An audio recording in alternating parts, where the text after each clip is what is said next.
Assalamualaikum warahmatullahi wabarakatuh. Alhamdulillahirabbil alamin. Assalatu wassalamu ala asrofil anbiya'i wa mursalin wa ala alihi wa ashabihi rasulillahi ajma'in. Baiklah, kami dari kelompok 3 akan mempresentasikan mengenai materi kami, yaitu tentang ruang lingkup dan tujuan pendidikan jasmani dan olahraga, di mana tugas ini memenuhi mata kuliah strategi dan inovasi pembelajaran pendidikan jasmani dan olahraga. Dalam ruang lingkup itu ada 3, yaitu pertama ruang lingkup pendidikan jasmani dan olahraga sekolah dasar, yang kedua ruang lingkup pendidikan jasmani olahraga sekolah menengah pertama, dan ketiga ruang lingkup pendidikan jasmani olahraga sekolah menengah atas atau SMA. Selanjutnya itu ada tujuan dari pembelajaran pendidikan jasmani dan olahraga. Baiklah, menurut Standar Nasional Pendidikan tahun 2006, yaitu menyebutkan bahwa ruang lingkup mata pelajaran pendidikan jasmani, olahraga, dan kesehatan meliputi beberapa aspek-aspek sebagai berikut. Yang pertama itu adalah permainan dan olahraga. Yang kedua yaitu aktivitas senam. Yang ketiga aktivitas pengembangan diri. Yang keempat aktivitas ritmik. Yang kelima aktivitas air. Yang keenam aktivitas pendidikan luar kelas. Dan yang ketujuh itu kesehatan. Permainan dan olahraga ini mencakup olahraga tradisional, permainan, eksplorasi gerak, keterampilan lokomotor dan non-lokomotor, manipulatif, atletik, kasti, rounders, keepers, sepak bola, bola basket, bola voli, tenis meja, tenis lapangan, bulu tangkis, dan bela diri, serta aktivitas lainnya. Selanjutnya itu ada aktivitas pengembangan diri, di mana aktivitas pengembangan diri ini terdiri dari mekanika sikap tubuh, komponen kebugaran jasmani, dan bentuk postur tubuh, serta aktivitas lainnya. Selanjutnya itu adalah aktivitas senam, di mana aktivitas senam ini terdiri dari ketangkasan sederhana, ketangkasan tanpa alat, ketangkasan dengan alat, dan senam lantai, serta aktivitas lainnya. Selanjutnya itu ada aktivitas ritmik, di mana aktivitas ritmik ini meliputi gerak bebas, senam pagi, senam kebugaran jasmani, dan senam aerobik, serta aktivitas senam lainnya. Selanjutnya itu dalam aktivitas air, di mana aktivitas air ini mencakup permainan di air, keselamatan air, keterampilan bergerak di air, dan renang. Selanjutnya itu ada pendidikan luar kelas, di mana pendidikan luar kelas ini meliputi piknik, karya wisata, pengalaman lingkungan, berkemah, menjelajah, dan mendaki gunung. Selanjutnya yaitu ada kesehatan, di mana kesehatan meliputi penanaman budaya hidup sehat dan kehidupan sehari-hari, khususnya yang terkait dengan perawatan tubuh agar tetap sehat, merawat lingkungan yang sehat, memilih makanan dan minuman yang sehat, mencegah dan merawat cedera, mengatur waktu istirahat yang tepat, dan berperan aktif dalam kegiatan P3K dan UKS. Aspek kesehatan merupakan aspek tersendiri dan secara implisit masuk ke dalam semua aspek. Selanjutnya yaitu ada ruang lingkup tingkat SD yang akan dilanjutkan oleh William Octavani. Kepada William, saya akan melanjutkan materi yang membahas yaitu ruang lingkup PJO tingkat SD. Menurut Aib Syafruddin dan Muhadi, ruang lingkup pendidikan jasmani dari kelas 1 sampai 6 sekolah dasar ditekankan pada usaha memacu pertumbuhan dan perkembangan jasmani, mental, emosional, dan sosial.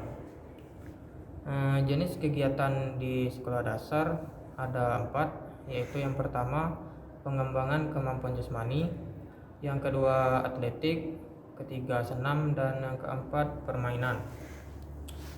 Di sini saya lanjutkan ke ruang lingkup PJO tingkat SMP atau MTS.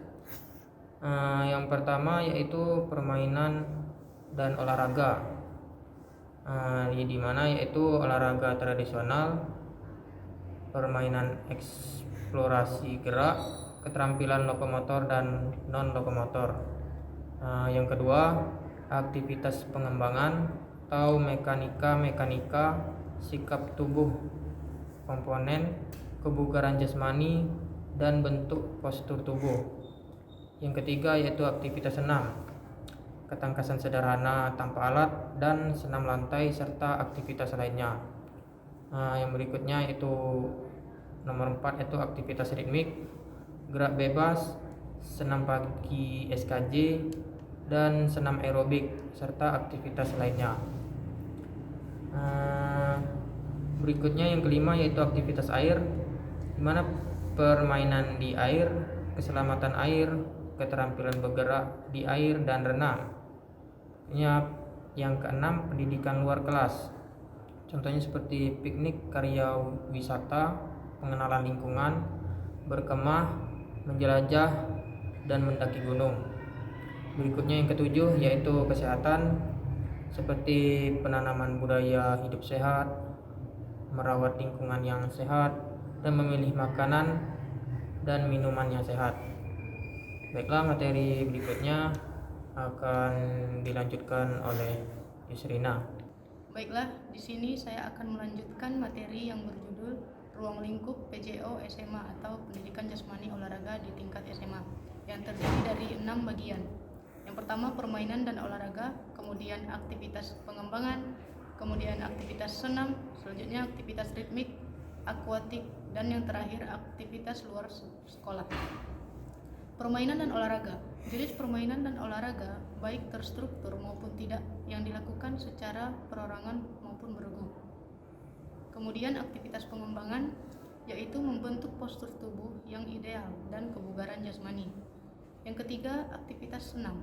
Aktivitas senam ini adalah meliputi kegiatan yang berhubungan dengan ketangkasan. Yang keempat, aktivitas ritmik yaitu aktivitas yang berhubungan dengan gerak dengan irama. Kemudian aktivitas akuatik yaitu permainan di air, gaya renang, dan keselamatan di air. Dan yang terakhir adalah aktivitas luar sekolah, di mana aktivitas luar sekolah ini terdiri dari kegiatan luar sekolah yang bisa dikatakan di alam bebas, piknik, karya wisata, dan lain-lain. Kemudian di sini saya akan menjelaskan tentang tujuan pembelajaran pendidikan jasmani olahraga. Menurut Suherman, tahun 2000, halaman 22, pendidikan jasmani diartikan sebagai proses pendidikan untuk keselarasan antara tumbuhnya badan dan perkembangan jiwa.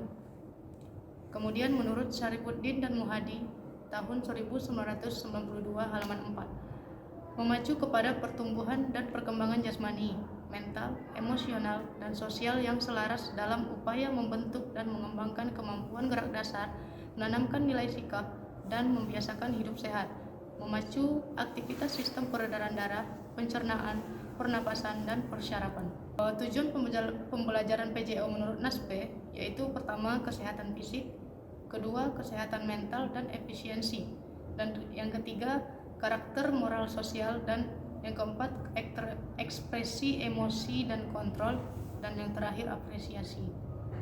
Kemudian tujuan pembelajaran PJO menurut kebijakan di Indonesia itu terbagi atas 7 macam. Yang pertama, mengembangkan keterampilan pengelolaan diri.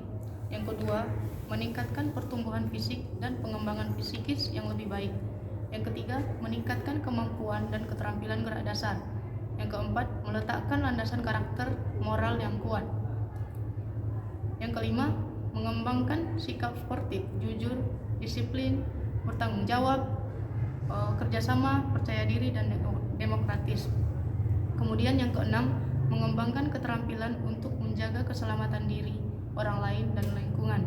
Dan yang terakhir adalah memahami konsep aktivitas jasmani dan olahraga di lingkungan yang bersih. Demikianlah pemaparan materi dari kelompok kami yang berjudul Ruang Lingkup Pendidikan Jasmani dan Olahraga dan Tujuannya.